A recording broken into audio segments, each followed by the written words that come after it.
Assalamualaikum warahmatullahi wabarakatuh. Nama saya Muhammad Adli bin Ahmad Kusaini. Pada hari ini saya akan menceritakan tentang majlis pertunangan. Secara umumnya, majlis pertunangan bermaksud tarikh untuk kedua-dua pihak untuk berkenalan antara satu sama lain. Antara perkara yang dibincangkan semasa majlis pertunangan adalah tarikh untuk bersanding dan nilai wang hantaran. Secara umumnya, nilai wang hantaran akan ditetapkan oleh pihak perempuan dan dalam tempoh 6 bulan sehingga setahun, kedua-dua pihak boleh menyiapkan persediaan untuk majlis perkahwinan. Sekian, terima kasih.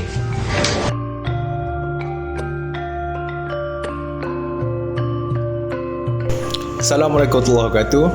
Hari ini saya akan ceritakan tentang waw bulan. Apa itu waw bulan? Waw bulan ialah sejenis waw yang dipopularkan di Malaysia. Waw bulan yang dipopularkan di bahagian pantai timur Malaysia iaitu Pahang, Kelantan dan Terengganu. Apa menariknya waw bulan ni? Dia menarik daripada segi struktur dia. Dia tengok bahagian hadapan waw bulan, dia reka dengan bentuk bulan sabit, dan di bahagian belakang pula dia rupa seperti separa bulan. Kalau kita naikkan dekat atas langit bila kita main kan, dia akan nampak macam bulan di waktu pagi. Kita guna apa lagi selain jadi permainan untuk main pada angin yang kencang? Kegunaan dia, kita jadikan simbol.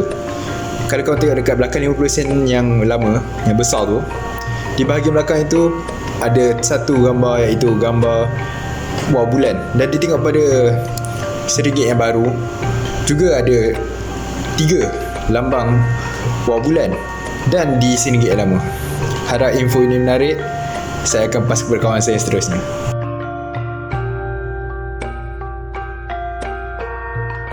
Assalamualaikum warahmatullahi wabarakatuh.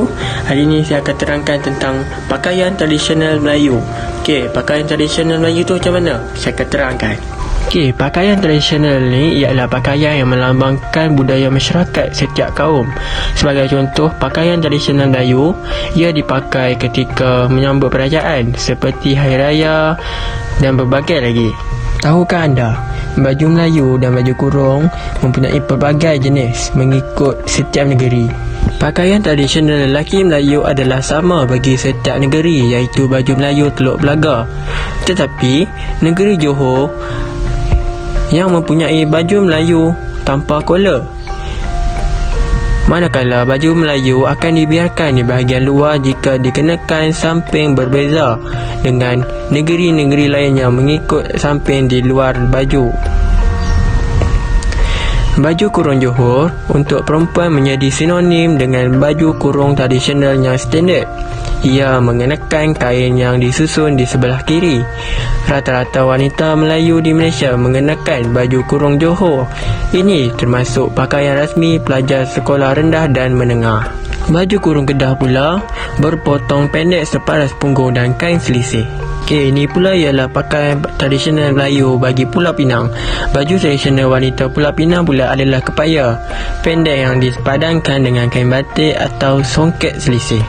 Lelakinya pula mempunyai pengaruh pakaian golongan mamak yang banyak terdapat di Pulau Pinang. Namun pakaian baju Melayu dan samping yang dikenakan terdapat animasi budaya Melayu dan mamak.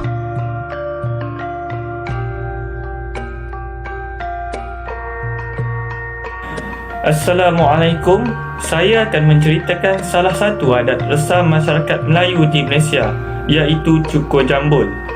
Amalan Cukur Jambul kebiasaannya diadakan sempena menyambut kehadiran orang baru dalam keluarga, yakni bayi yang baru lahir. Cukur Jambul ialah mencukur rambut bayi yang baru lahir sehingga botak, dan sambutan ini biasanya disambut 7 hari selepas kelahiran bayi.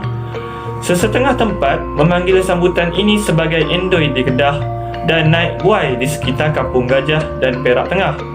Tujuan mencukur rambut adalah untuk menjaga kebersihan dan memastikan si kecil bebas dari penyakit. Ia bagi membuang rambut bayi yang pernah diselaputi darah semasa dalam kandungan dan proses kelahiran. Rambut yang dicukur tadi akan ditimbang dan dikalikan dengan nilai emas semasa untuk disedekahkan kepada fakir miskin. Kebiasaannya, majlis cukur jambul diadakan dengan majlis akikah dan tahnik. Setelah selesai, bayi akan didukung dan diarak berkeliling tetamu lelaki yang sedang berzanji di ruang anjung rumah. Moga bermanfaat.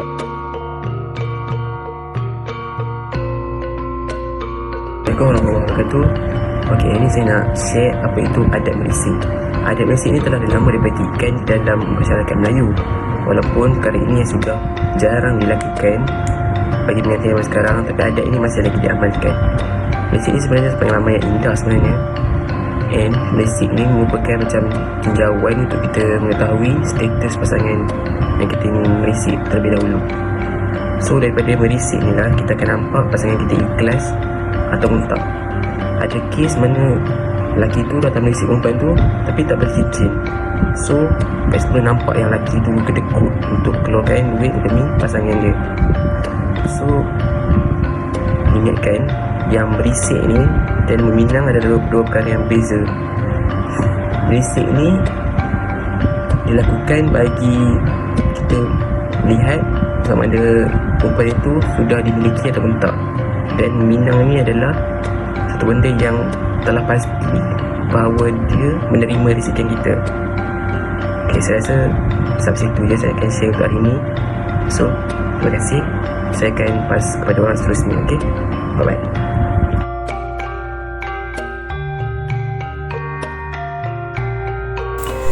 Assalamualaikum warahmatullahi wabarakatuh. Saya akan menceritakan salah satu budaya masyarakat di Malaysia, iaitu muzik Malaysia dan asal-usulnya. Muzik Malaysia banyak dipengaruhi bentuk muzik negara jirannya, iaitu India, Thailand, dan juga dipengaruhi oleh gaya muzik negara jauh seperti Portugis, Filipina dan China. Kaum peribumi semenanjung tanah Melayu bermain dalam ensemble kecil digelar kertok, iaitu sebentuk muzik gamelan yang cepat dan berirama. Ghazal dari tanah Arab amat laris di pasaran muzik Kuala Lumpur dan Johor, melahirkan bintang yang terkenal seperti Kamariah Noor. Di Melaka pula, ronggeng merupakan jenis muzik tradisional yang paling laris dimainkan dan didendangkan dengan alunan biola, gendang, kordian dan gong. Selain itu, muzik dan tarian zapin dari Arab juga laris di seluruh Malaysia. Zapin juga lazimnya diserikan oleh gambus dan beberapa buah gendang. Akhir sekali, dondang sayang pula, perlahan dan bersungguh-sungguh. Dendangnya dengan campuran pengaruh dari China, India, Arab dan Portugal serta unsur yang tersendiri. Semoga bermanfaat.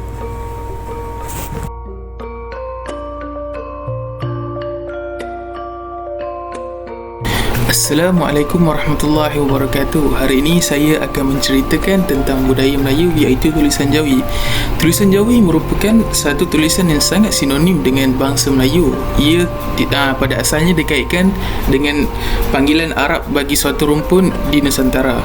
Tulisan Jawi pada zaman dahulu adalah tulisan yang sangat berkuasa sehingga pemerintah dari barat perlu mempelajari tulisan tersebut untuk kegunaan perantaraan, terutamanya urusan dengan raja-raja Melayu.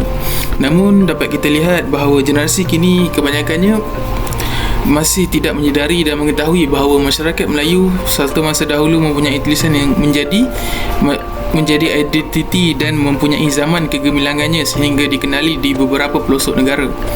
Nasib tulisan Jawi yang menjadi identiti masyarakat Melayu mulai hilang apabila suatu reformasi dalam pendidikan negara telah dilakukan oleh Menteri Pendidikan pada tahun 1966 yang menukar penggunaan tulisan Jawi kepada tulisan Rumi. Bermulanya pada tahun tersebut, kesemua mata pelajaran yang menggunakan bahasa Melayu sebagai bahasa pengantar ditukar ke dalam tulisan Rumi. Tidak terkecuali juga bagi akhbar yang menjadi akhbar utama masyarakat Melayu ketika itu menjadi kian malap dan tidak popular akibat dari reformasi yang dilakukan. Namun, tulisan Jawi pada masa kini telah diteliti dan ditambah baik dari semasa ke semasa oleh beberapa badan bukan kerajaan yang mempunyai kesedaran kepentingan memelihara tulisan Jawi sehingga menjadi tulisan Jawi yang sempurna. Oleh itu, tulisan Jawi Ini wajar diterapkan dalam pendidikan di Malaysia bagi memastikan tulisan ini sentiasa dipelihara dan digunakan.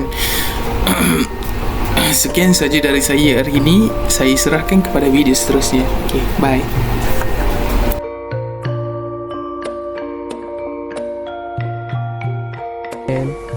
Action. Assalamualaikum. Hari ini saya akan menceritakan tentang salah satu kebudayaan Melayu, iaitu makan menggunakan tangan. Dari zaman dahulu lagi, masyarakat Melayu memang terkenal dengan makan menggunakan tangan kanan.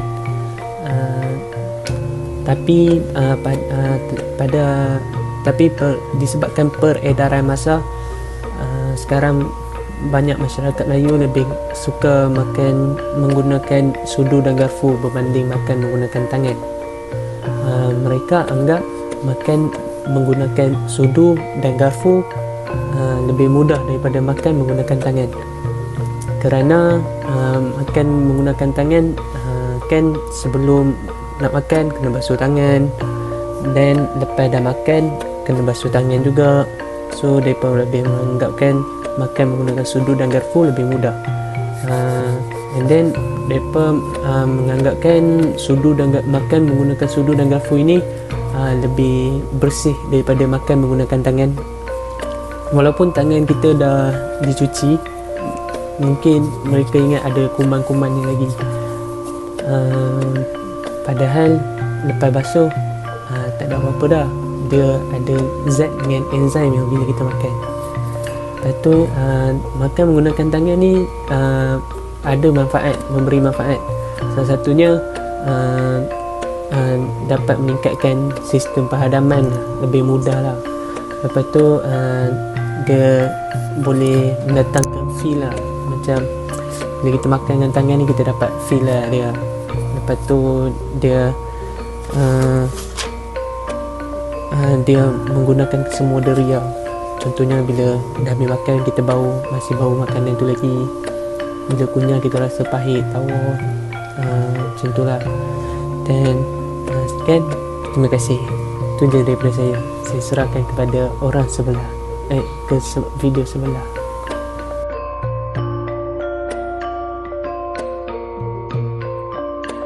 Okay, hai, Assalamualaikum. Nama aku Nafis.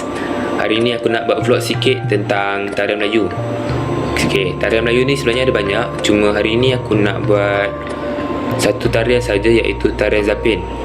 Okay, tarian Zapin ni terkenal di Johor. Dan tarian Zapin ini sebenarnya diilhamkan oleh seorang pedagang Arab yang berasal dari Yaman. Perkataan Zapin ini diperoleh daripada perkataan Arab iaitu zaf yang bermaksud menari. Okay, seterusnya penari-penari Zapin ini akan menari dalam satu kelompok secara berpasangan. Penari-penari Zapin ini juga akan meragakan pakaian baju Melayu bagi kaum lelaki, manakala kaum wanita akan meragakan baju kurung. Seterusnya muzik. Alat muzik yang dipermainkan semasa tarian ini dijalankan ialah gambus, rebana, gendang, rebab dan juga marakas. Okay, sebenarnya aku ada pengalaman tengok tarian Zapin ini. Masa tarian Zapin ni dilakukan, mereka akan buat riuh sikit. Tu yang best sebab mereka akan meriahkan suasana. Selain itu, tadi aku ada cerita masa mereka akan menari dalam satu kelompok secara berpasangan, tapi pasangan mereka tak tetap. Mereka akan bertukar-tukar pasangan mengikut koreografi yang telah dicipta. Itu saja daripada aku. Terima kasih.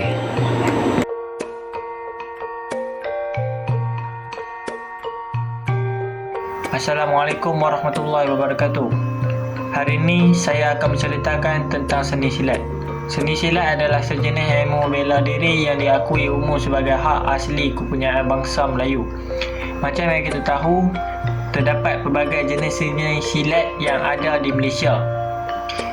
Sebagai contoh, seni silat cekak yang berasal dari Kedah. Seni silat ini pernah diamalkan oleh panglima-panglima kanan kerajaan Kedah untuk menghadapi pencerobohan dari luar negeri pada zaman pemerintahan Kesultanan Sultan Ahmad Tajuddin II. Silat ini telah terpendam selama 40 tahun sehinggalah Yang Mulia Ustaz Haji Hanafi bin Haji Ahmad yang berasal dari Kedah telah bertemu dengan Yahya Said. Kemudian pada 19 Ogos 1971, Persatuan Seni Silat Cekap Malaysia didaftarkan dan diasaskan oleh Yang Mulia Almarhum Ustaz Haji Hanafi bin Haji Ahmad pada tahun 1975. Persatuan Seni Silat Cekap Malaysia telah menyaksikan logo baru baginya yang mana ianya juga telah diasaskan oleh Yang Mulia Almarhum Ustaz Haji Hanafi bin Haji Ahmad, Guru Utama Merangkap Presiden Persatuan Seni Silat Cekap Malaysia. Harap maklum. Sekian, terima kasih. Saya akan pass video ini kepada rakan yang seterusnya.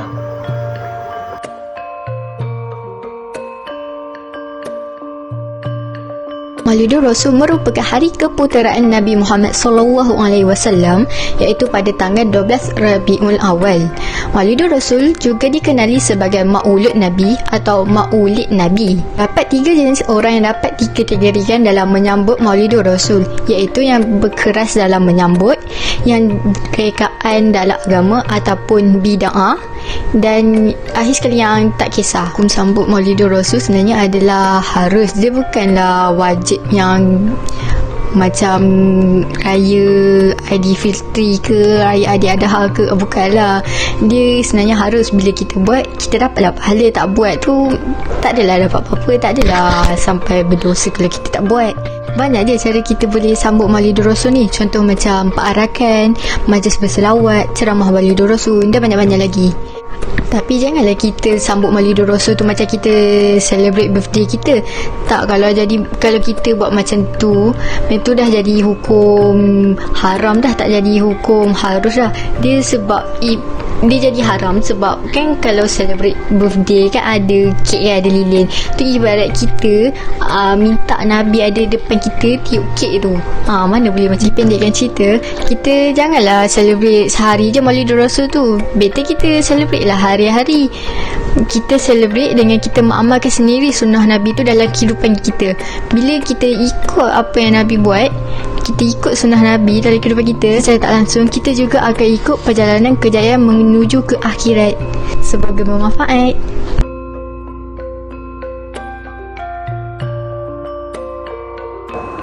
Assalamualaikum warahmatullahi wabarakatuh. Nama saya Nur Farahani binti Beru Hisham dari kursus 1 Diploma Teknologi Elektrik. Video ini dihasilkan bertujuan untuk memperkenalkan budaya-budaya yang terdapat di negara Malaysia. Jadi di Malaysia ini mempunyai pelbagai jenis budaya yang tersendiri. Jadi dengan kesempatan yang saya ada pada masa ini, saya akan menerangkan tentang budaya bersanding. Jadi apakah itu budaya bersanding? Bersanding bermaksud duduk bersebelah-sebelahan di satu tempat yang istimewa. Amalan ini dianggap sebagai kemuncak majlis perkahwinan dalam adat resam sesebuah perkahwinan Melayu. Bersanding adalah acara terpenting dan sekali seumur hidup bagi sebuah pasangan pengantin. Majlis perkahwinan juga tidak akan dikira lengkap jika kedua-dua mempelai tidak disandingkan di atas pelamin yang dihiasi cantik kerusinya dan meriah, yang juga mempunyai pengapit di sebelah kanan dan juga sebelah kiri. Jadi itu adalah sedikit tentang apa itu adat bersanding. Dan itu sahaja daripada saya. Saya akan paskan kepada orang seterusnya. Sekian, terima kasih.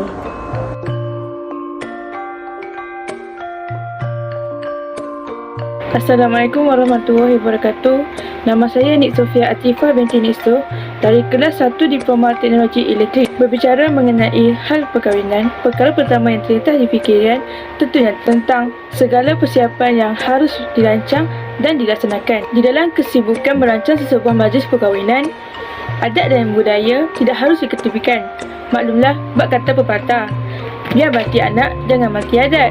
Malam berinan merupakan antara tradisi perkahwinan masyarakat Melayu yang semakin popular dan seolah dihidupkan semula pengalamannya pada hari ini. Terdapat 3 jenis malam berinai, iaitu malam berinai curi, malam berinai kecil dan malam berinai besar. Jangan sekali kita dengar mengenai adat ini. Sebenarnya, jika kita ingin mengenengahkan adat malam berinai mengikut tradisi Melayu yang sebenar, majlis berinai harus dimulakan dengan aturan cara ini. Malam berinai kecil. Aturan cara ini diadakan selepas majlis berinai curi dilaksanakan. Pengantin perempuan akan dipakaikan inai pada kedua-dua belah tangan dan kaki. Pada malam ini juga, pengantin lelaki akan turut dipakaikan inai pada jari kelingking, jari manis dan jari hantu, sama ada pada sebelah tangan sahaja atau kedua belah tangannya. Majlis ini lebih terbuka berbanding majlis berinai curi kerana dihadiri oleh ramai kenalan rapat, sahabat handai dan semua ahli keluarga. Seterusnya, malam berinai besar. Ini merupakan acara kemuncak sebelum berlangsungnya majlis akad nikah pada keesokan harinya.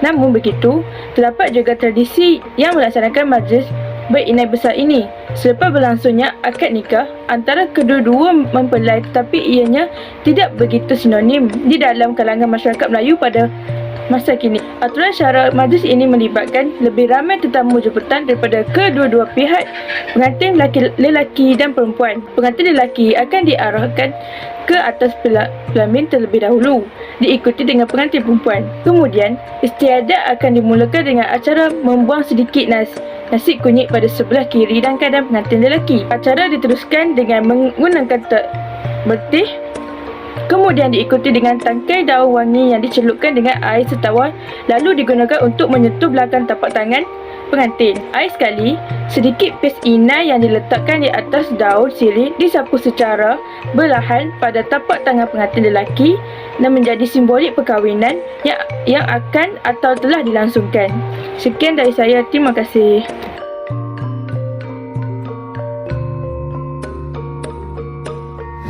Okey, Assalamualaikum warahmatullahi wabarakatuh dan salam sejahtera. Saya Muhammad Muklis daripada program 1 Teknologi Elektrik. Hari ini kita akan menerangkan tentang kenduri tahlil. Definisi bagi kenduri tahlil ini pula ialah kenduri tahlil ini merupakan suatu majlis yang dilakukan oleh masyarakat Melayu yang beragama Islam untuk ahli keluarga dan sanak saudara mereka yang telah meninggal dunia. Seperti mana yang kita tahu, kenduri tahlil ini biasanya diadakan dengan alunan zikir, bacaan yasin, tasbih dan tahlil. Dan setelah perkara tersebut dilakukan, mereka akan mengadakan majlis makan-makan bagi para tetamu yang sudi hadir. Dan tujuan kenduri tahlil ini diadakan ialah untuk niat pahala sedekah kepada ahli keluarga serta sanak saudara kita yang telah meninggal dunia. Tujuan yang lain pula ialah untuk meminta keberkatan dan mendoakan untuk ahli keluarga kita yang telah meninggal dunia. Okey. Mengikut agama Islam, orang yang telah meninggal dunia masih lagi mendapat pahala serta rahmat daripada amal kebajikan yang telah dilakukan oleh ahli keluarga ataupun sanak saudara dia. Oleh itu, akhir kata saya, kenduri tahlil ini bukanlah suatu perkara yang wajib, tapi merupakan suatu perkara yang harus dilakukan. Okey, sekian, terima kasih. Saya akan pas pada rakan saya.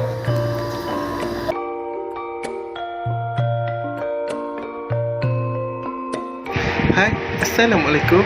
Hari ini saya akan menceritakan tentang jenis-jenis makanan orang Melayu. Let's go. Pertama sekali ialah tapai.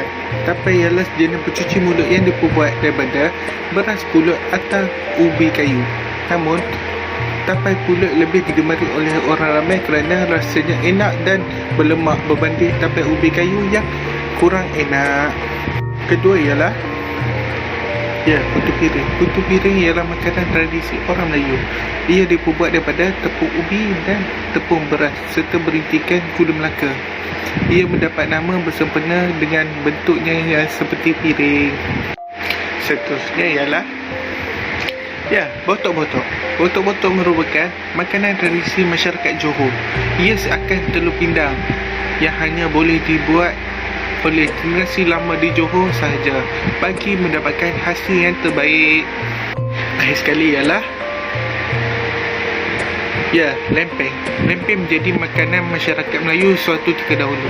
Ia merupakan makanan ringan yang boleh dimakan semasa sarapan pagi atau minum petang. Terdapat dua jenis lempeng, iaitu lempeng biasa dan lempeng kelapa. Lempeng berbentuk lepet dan dimakan bersama sambal ilis atau kuah kari. Malah, ia juga boleh dimakan dengan mencicah kopi panas. Saya harap info ini bermakna dan menarik untuk anda. Saya akan pas kepada kawan saya. Sekian, terima kasih.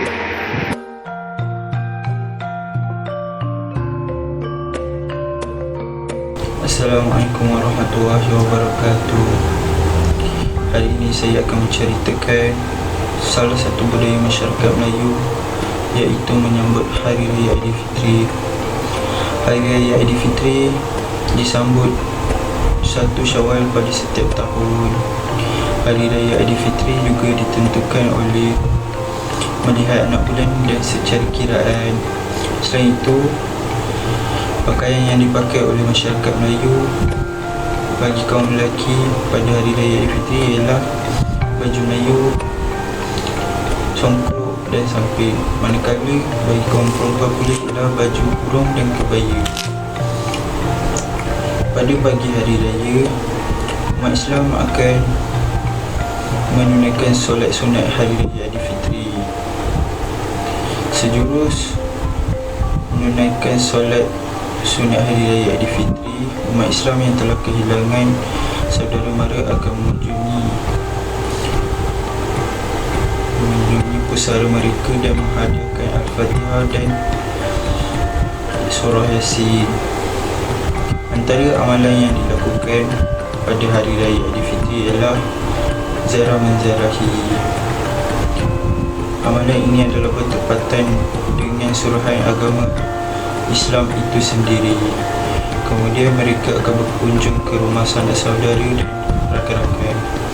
Mereka akan bermaaf-maafan dan melupakan kesilapan lampau. Pada asasnya, Hari Raya adalah hari untuk bergembira umat Islam di samping meraihkan kejayaan beribadat kepada Allah. Amalan yang terakhir sekali ialah memberi wang kepada kanak-kanak pada Hari Raya. Sekian, terima kasih.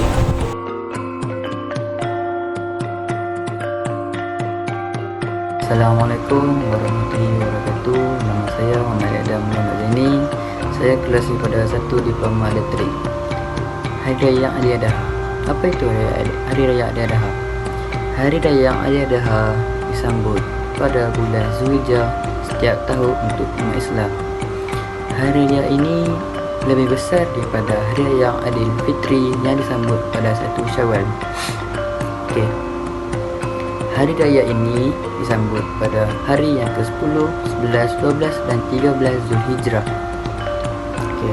Aidiladha adalah peristiwa yang istimewa kerana ia merupakan hari umat Islam memperingati kisah pengorbanan Nabi Ibrahim dalam menunaikan perintah Allah Subhanahu Wa Taala dan kesabaran Nabi Ismail dalam memenuhi perintah Allah Subhanahu Wa Taala.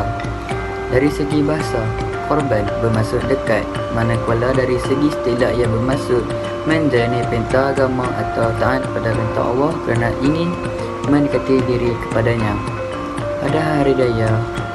Pada pagi hari raya, orang ramai akan pergi ke surau atau masjid untuk menunaikan solat sunat Hari Raya Aidiladha dengan sebanyak 2 rakaat dengan 7 takbir pada rakaat pertama, diikuti 5 takbir pada rakaat kedua. Selepas saja solat sunat Hari Raya Aidiladha, orang ramai akan memulakan pengorbanan dengan mengorbankan kambing, biri-biri, kibas ataupun lembu. Daging-daging yang dikorbankan akan dibagi kepada orang fakir miskin dan memerlukannya. Sekian, terima kasih.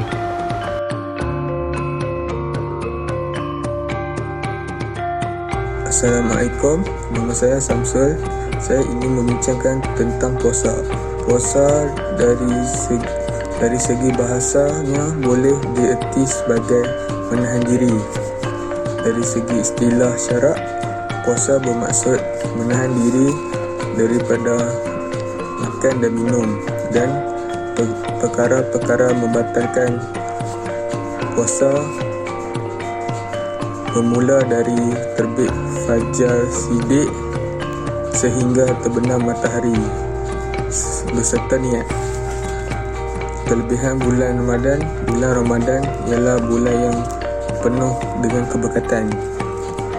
Dengan itu, umat Islam mempercayai pada bulan Ramadan ada salah satu malam yang baik, iaitu Lailatul Qadar. Lailatul Qadar salah satu malam dalam bulan Ramadan yang baik dari 1000 bulan. Dipercayai sesiapa yang beramal pada malam tersebut sama seperti beramal selama 1000 bulan yang bersamaan 83 tahun 4 bulan. Orang yang pasti mendapat sebahagian Lailatul Qadar ialah orang yang solat fardu maghrib dan isyak secara berjemaah sepanjang bulan Ramadan, dan dia tidur dengan azam yang kuat untuk solat subuh berjemaah. Sekian daripada saya. Assalamualaikum.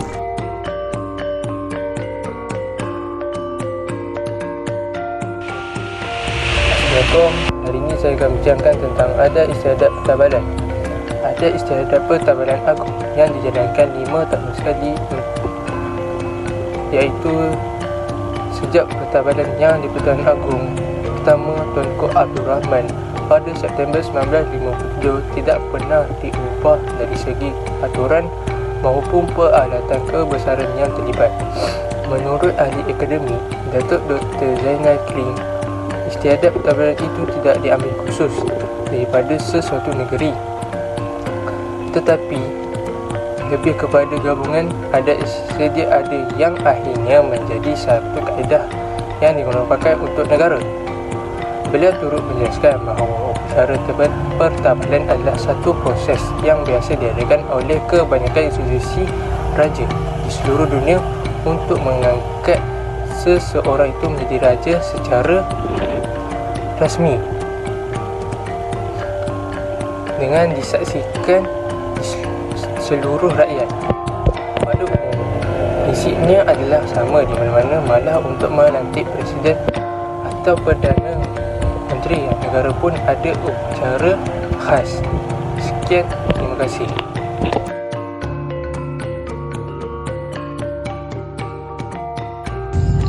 Assalamualaikum, saya di sini ingin berkongsikan tentang budaya dan adat resah orang Melayu sewaktu mengandung, iaitu melenggang perut. Adat ini dipanggil kirim perut oleh masyarakat Melayu di bahagian utara semenanjung Malaysia dan juga dikenali sebagai manditian. Upacara ini dilakukan kepada wanita yang mengandung anak sulung ketika kandungan berusia dari 7 hingga 8 bulan. Ia dijalankan oleh seorang bidan untuk membuang geruh atau kecelakaan yang mungkin menipu wanita hamil yang bakal bersalin dan bagi membetulkan kedudukan bayi di dalam perut.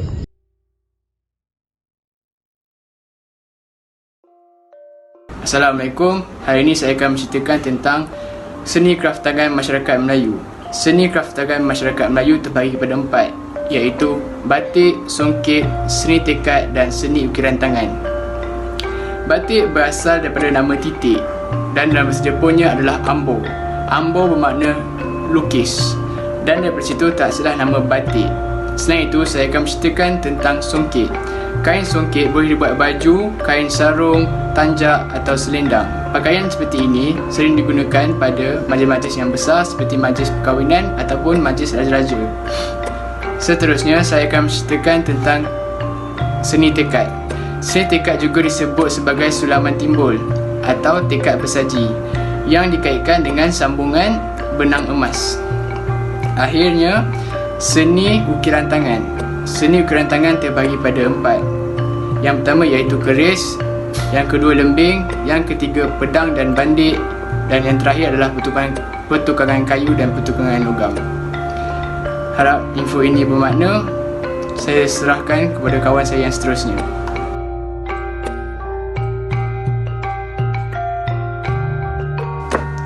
Assalamualaikum dan selamat sejahtera. Nama saya Rohami Zakir bin Ajali daripada kelas 1 Diploma Teknologi Elektrik, akan membincangkan tentang tajuk Adat Resam Melayu berkenaan bekatan.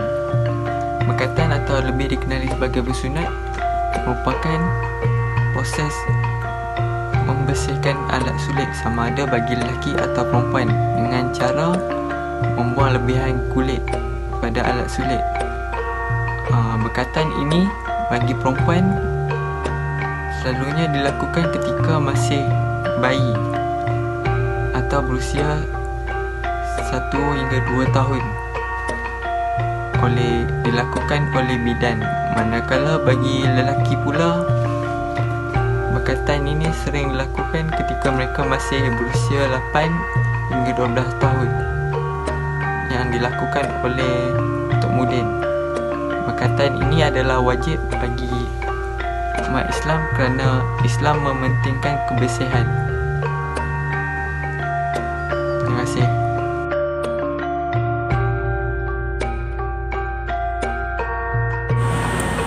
Assalamualaikum warahmatullahi wabarakatuh.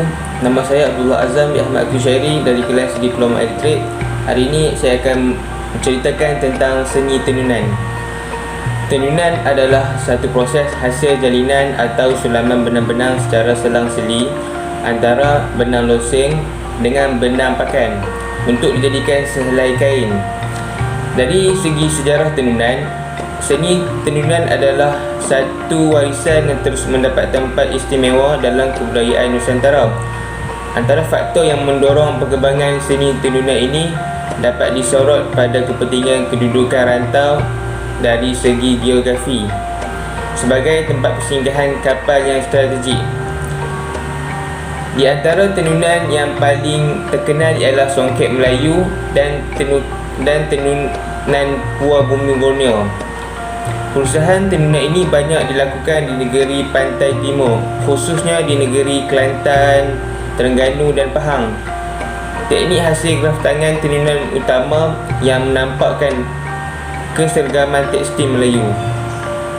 Terdapat pelbagai jenis kain tenunan, antaranya kain cindai atau juga dikenali sebagai kain limar. Ia merujuk kepada kain tenunan sutera halus yang bermutu tinggi.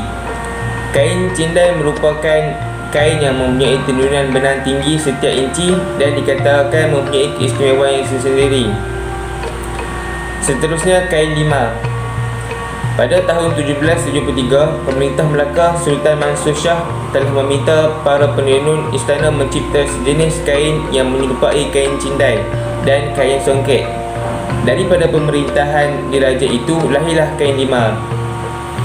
Kain limar juga merupakan pakaian wanita istana pada zaman dahulu. Seterusnya, songket. Songket merupakan sejenis kain yang biasanya ditenun tangan, mempunyai corak rumit benang, emas atau perak. Dari segi sejarah, tenunan songket hanya dipakai golongan bangsawan, keluarga kerabat diraja dan orang besar negeri-negeri. Kehalusan tenunan dan kerumitan motif corak songket ketika itu menggambarkan pangkat dan kedudukan tinggi seseorang pembesar. Jadi, daripada seni tenunan ini, dari segi corak dan motifnya dapat kita huraikan ia memaparkan ciri-ciri unik identiti orang Melayu dan sekaligus mencerminkan cita rasa budaya bangsa yang mekar dalam persekitaran yang kaya dengan keindahan dan keunikan. Sekian, terima kasih.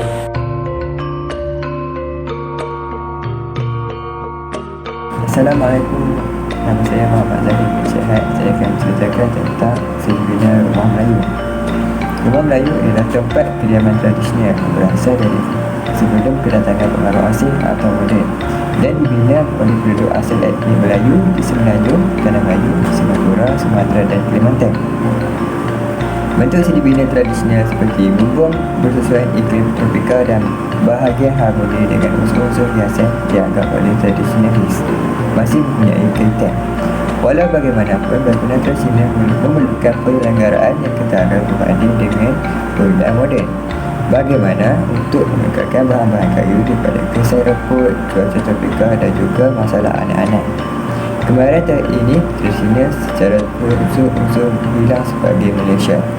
Terus proses pelestarian manakala dalam Indonesia rumah-rumah tradisional telah masih selamat di luar bandar. Usaha untuk melihara gaya seni bina asli daripada Kepulauan Indonesia telah dijalankan melalui dokumentasi dan mewujudkan replika pada Astaka Wilayah di Taman Mini Indonesia, Jakarta.